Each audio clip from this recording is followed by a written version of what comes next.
All right, welcome back to the episode of Jump Rope Skill Breakdowns, where I look at some of the hardest jump rope skills that exist and I break them down and explain what makes them so difficult. So on today's episode, we have a video from Porter Ballard, which you already know it is going to be insane. It's a giant backflip skill that he executed very well. So let's take a look at that clip right now.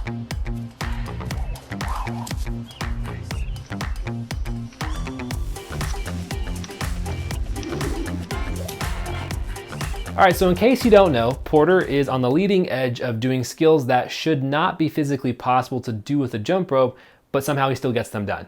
So we're gonna look at a couple of different things here, break down exactly how this is actually possible for Porter to do. Now, right off the bat, if we look at Porter's back tuck, we see that he is getting enormous height. Like, he soars up in the air like it's wild, especially just to do this on grass without even a spring floor. Like, it's insane that he's getting this much height off of a back tuck. Now from there, we see him set so well that he's able to actually complete that TS rotation before he really starts to turn that much. We see that his chest is horizontal, parallel with the ground, as the rope is, vertical in the TS, which is, that's still blowing my mind a lot. So from there, he comes out of the TS as he's fully upside down, which is crazy because he's actually not really forcing that TS that much. He has very little amount of energy going into pulling that rope around, which I would imagine is because it's actually really difficult to maintain rotation as you're doing a backwards tucking skill like he's doing here. To restrict both arms behind your back in the middle of a back tuck is I'm not sure I would ever do that, because that's literally insane, and that is extraordinarily hard, not only physically but mentally, to get yourself to restrict both arms behind your back and then chuck your body backwards. That is wild. So from there, he comes out of the TS, and then as he is coming down, he sneaks in that TJ at the last second and just barely pulls that rope underneath his foot as he lands, and then walks away from it. Like, I really don't know what else to say about this other than you have a TS restricted skill in a backwards flipping. Now, it's one thing to do a cross in a back tuck, but a TS where both arms are restricted is not only harder, like significantly harder, but when you do a tuck, when you do a cross, you have the opportunity to have your upper back kind of curl in and hit a tucked position more easily. Whereas when you're in a TS position, you can't really tuck your back as much because it's just a counterintuitive thing to tuck your back and have your arms behind you in that TS position.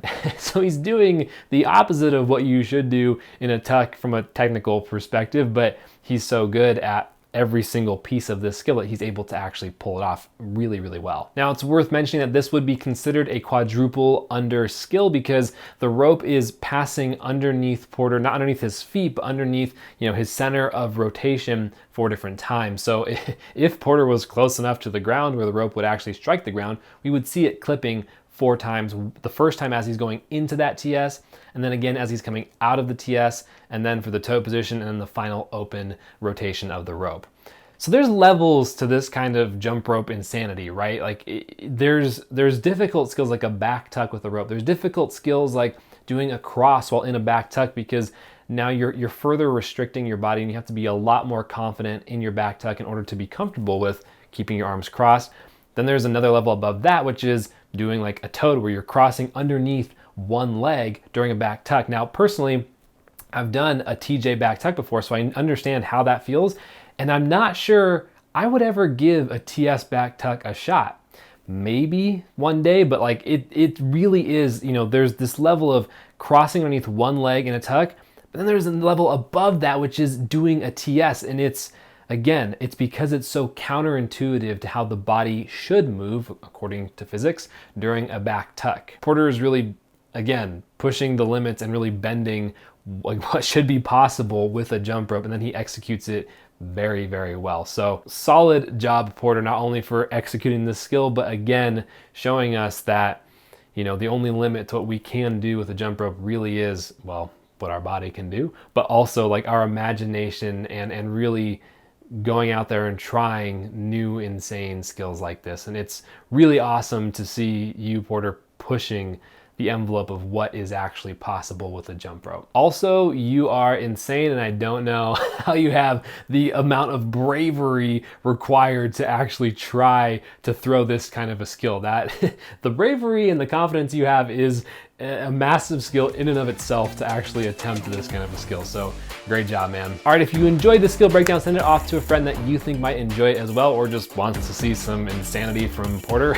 Also, if you have any questions, drop a comment down below or hit me up on Instagram at Nate_KG. All right, I will see you in the next skill breakdown.